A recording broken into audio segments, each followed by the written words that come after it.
Hello, Book 2 for June 2020. We're reading from We Were 8 Years in Power. I'm particularly reading from A Case for Reparations, and we're reading through it, um, looking at some really hard stuff that the government has done to Black Americans. This is not surprising. Black families, regardless of income, are significantly less wealthy than white families. The Pew Research Center estimates that white households are worth roughly 20 times as much as black households, and that whereas only 15% of whites have zero or negative wealth, more than a third of blacks do. That's actually worse now than when this article came out. Effectively, the black family in America is working without a safety net. When financial calamity strikes, a medical emergency, divorce, job loss, the fall is precipitous.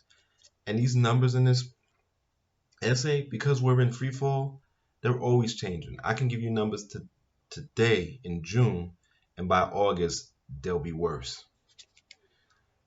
And just as black families of all incomes remain handicapped by a lack of wealth, so too do they remain handicapped by their restricted choice of neighborhood. Black people with upper middle class incomes do not generally live in upper middle class neighborhoods. Sharkey's research shows that black families making $100,000 typically live in the kinds of neighborhoods inhabited by white families making $30,000. Blacks and whites inhabit such different neighborhoods, Sharkey writes, that it is not possible to compare the economic outcomes of black and white children. The implications are chilling. As a rule, poor black people do not work their way out of the ghetto, and those who do often face the horror of watching their children and grandchildren tumble back. Even seeming evidence of progress withers under harsh light. In 2012, the Manhattan Institute cheerily noted that segregation had declined since the 1960s, and yet African Americans still remain by far the most segregated ethnic group in the country. With segregation, with the isolation of the injured and the robbed, comes the concentration of disadvantage. An unsegregated America might see poverty and all its effects spread across the country with no particular bias towards skin color. Instead, the concentration of poverty has been paired with a concentration of melanin. The resulting conflagration has been devastating. One thread of thinking in the African American community holds that these depressing numbers partially stem from cultural pathologies that can be altered through individual grit and exceptionally good behavior. In 2011, Philadelphia Mayor Michael Nutter responded to violence among young black males, put the blame on the family. Too many men making too many babies they don't want to take care of. And then we end up dealing with your children. It's been around since I was a teenager. Nutter turned to those presumably fatherless babies. Pull your pants up and buy a belt, because no one wants to see your underwear or crack of your butt. I don't know what that has to do with systemic poverty, but the thread is as old as black politics itself. It is also wrong. The kind of entrenched racism to which black people have persistently been subjected can never be defeated by making its victims more respectable. The essence of American racism is disrespect, and in the wake of the grim numbers we see the grim inheritance. The Contract Buyers League suit brought by Clyde Ross and his allies took direct aim at this inheritance.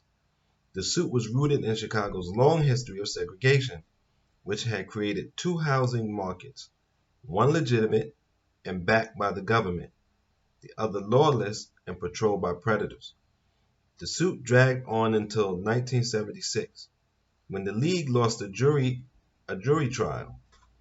Securing the equal protection of the law proved hard.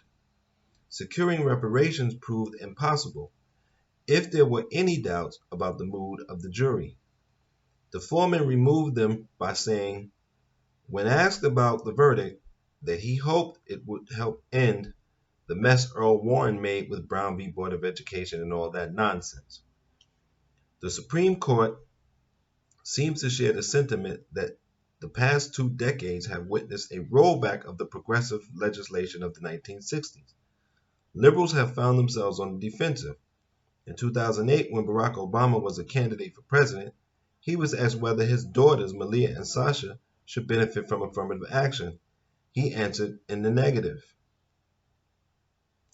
The exchange rested upon an erroneous comparison of average American white family and the exceptional first family in the contest of upward mobility. Barack and Michelle have won, but they've won by being twice as good and enjoying twice as much. Malia and Sasha Obama enjoyed privileges beyond the average white child's dreams, but that comparison is incomplete. The more telling question is how they compare with Jenna and Barbara Bush, the products of many generations of privilege, not just one. Whatever the Obama children achieve, it will be evidence of their family's singular perseverance, not a broad equality. And